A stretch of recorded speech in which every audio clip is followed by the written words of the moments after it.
مرحبا بكم dans votre chaîne Physique et sa didactique. En principe, rien ne va de soi, rien n'est donné, mais tout est construit.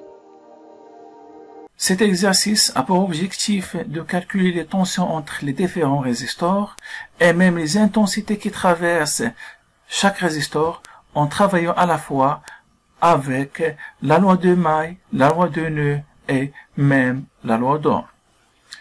Alors, dans cet exercice, j'ai un circuit électrique avec les paramètres suivants. La tension entre les bandes de la pile égale 4 volts. L'intensité de courant principal qui traverse la pile, qui traverse même le R1, égale 1 sur 25 ampères. La résistance R1 égale à 80 ohms, alors que la résistance 2 égale à 60 ohms.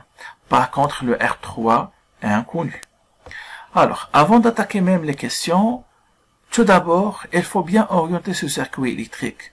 L'orientation est assurée avec le sens de courant électrique qui traverse chaque résistor et même avec la précision de la tension positive entre les bandes de chaque élément. Bien sûr, pour la pile, c'est la tension UPN. Pour le R1, la tension positive, bien sûr, c'est la tension UAB, alors que pour le R2, pour le R3, la tension positive n'est que le UBC. Pour les questions, premièrement, je calcule la tension UAB entre les bandes de R1. Deuxièmement, tu calcules la tension UBC entre les bandes de R2. Troisièmement et quatrièmement, tu calcules l'intensité I2 et même I3 qui traversent respectivement le R2 et le R3.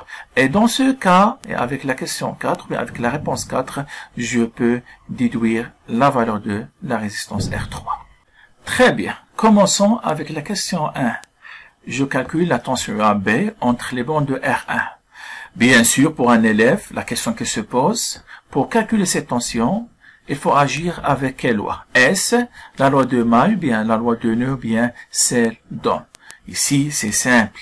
Puisque j'ai la valeur de R1, qui est égale à 80 ohms, j'ai l'intensité qui traverse le R1, qui est égale à 1 sur 25 ampères, pourquoi pas, pour calculer la tension AB, on va travailler avec la loi d'Ohm, c'est-à-dire, j'ai le UAB égale R1 fois I1. Bien sûr, le R1 égale à 80 ohms, le I1 c'est 1,25, bien 1 sur 25, donc je trouve que le UAB égale tout simplement 3,2 volts.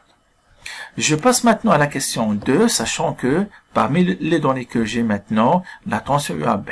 Donc pour préciser la tension UBC, pourquoi pas parmi les trois lois, je travaille tout simplement avec la loi de maille, car j'ai la première tension, UPN, j'ai une deuxième tension, bien sûr, AB. Maintenant, pour l'UBC, pourquoi pas, je travaille avec la loi de maille dans la maille PNCBA. Dans ce cas, je peux dire que ces deux tensions s'additionnent, c'est-à-dire UAB plus UBC égale le UPN. Ainsi, je peux tirer le UBC.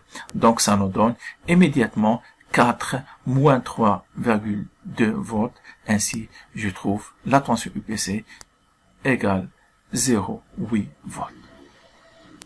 Passons maintenant à la question 3.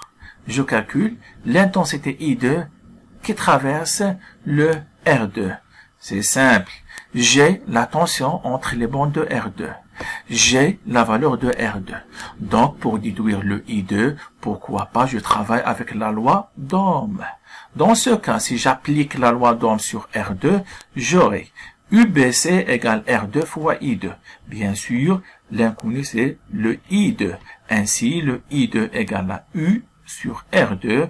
Et bien sûr, avec l'application numérique, je trouve 1 sur 75 ampères et de préférable de préciser les intensités et même les tensions se forment des fractions. Très bien.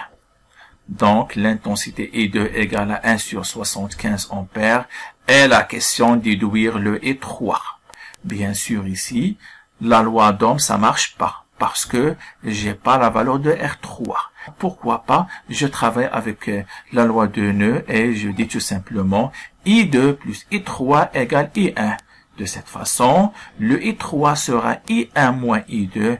Ainsi, je trouve que le I3 égale 2 sur 75 ampères.